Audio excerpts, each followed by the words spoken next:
Last night I wanted to pray. Last night I wanted to believe in God.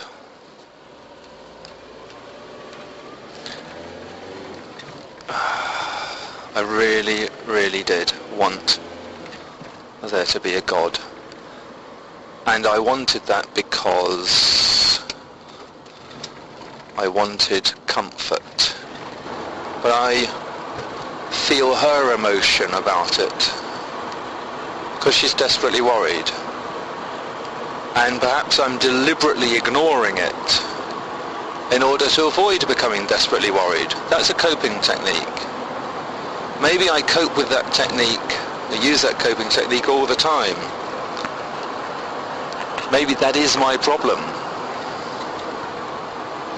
That's what my father did. That's how he coped with having cancer, by dying.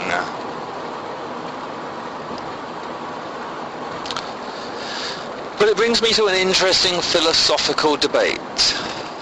A hardcore evangelist atheist wants to pray and wants there to be a God and wants to say, you'll have a lovely time in heaven or God will get us through this.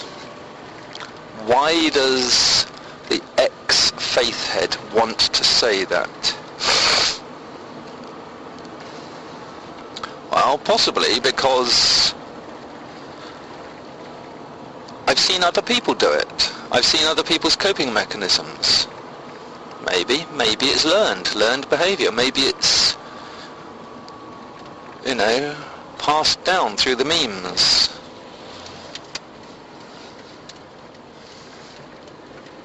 Might also be a logical reason. Lying there next to someone in bed and saying, after you're dead you won't feel anything. There's nothing I can do or say that will change the outcome. Hoping for the best is largely irrelevant because it's not going to change anything apart from your short-term state of mind. If you're given a fatal diagnosis, really the only thing that you can do about that is to try and enjoy the time that you have left.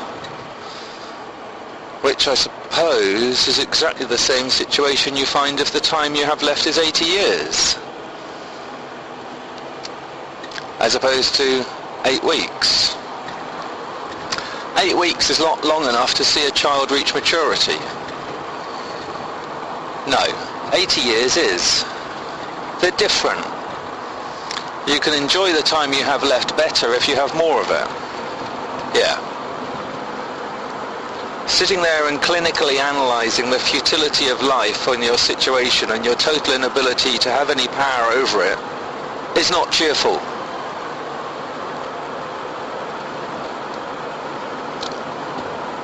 And whilst it may be helpful, whilst it may be accurate, it's not helpful. Is there a better way? So atheists, when you're lying next to a loved one, what do you do? Because at the moment, I don't have an answer. I don't have a first-hand answer. I want to feel better. I want to do something that will make her feel better. I want an answer and I don't have one. And I'm not happy with just saying, there's no such thing as fair. There's simply the mechanisms of the universe. There's nothing I can do about it. Don't upset yourself, dear. You've had a good life. I'm not happy with that. I want more. Religion offers you more.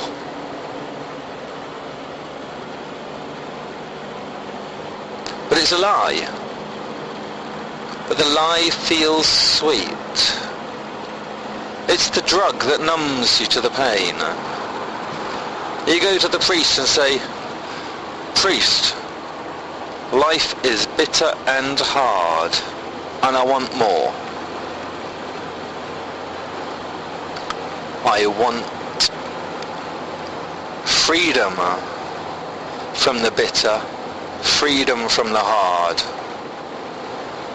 And the priest says, hey bro, I got all the freedom you want. All you gotta do is believe. And you say, okay priest, tell me how to believe. And he says, simply stop believing in reality. And you can believe whatever you want.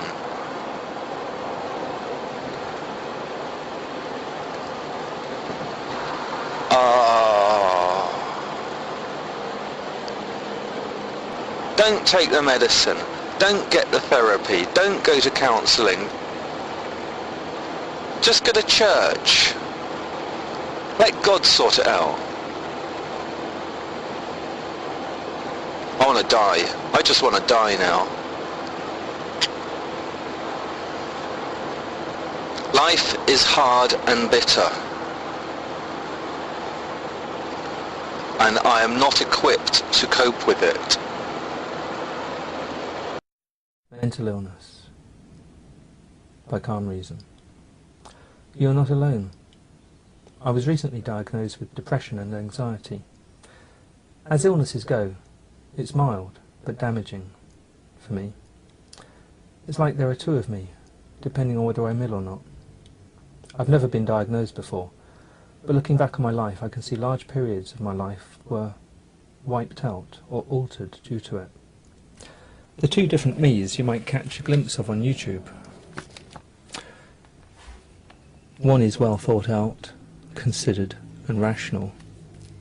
The other is either impulsive or lazy, comedic or cruel, or even evil.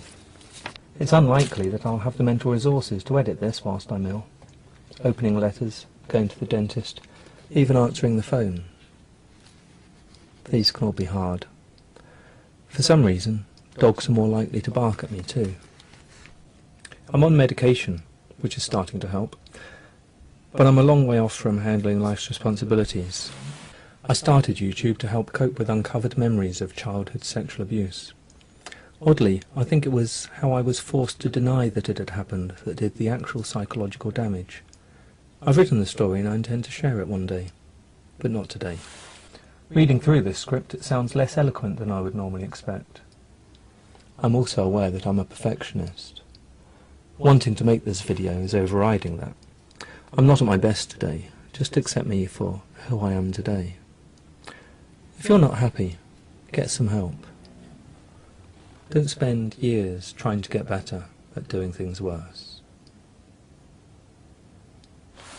To which I reply, the only answer there is the one place you won't go. The answer is Jesus Christ. He's the way, the truth, and the life. Whether we like it or not, the truth is the truth. What answers are you going to find in a bottle? Whether it's pills, alcohol, drugs, whatever it is, there's no answers there. There is no answers there. I've been down that road, I know there's no answers. Your heart's crying for the hole to be filled that only can be filled by the one who gave you life. Do this life you owe. He's calling, he's waiting, he's knocking on the door. All I have to do is let him in. Trade all that you're not for all that he is. Ask him to take your life. He will. Ask him to use it for his glory. Submit yourself to him. Find the only freedom there is in this life. Peace.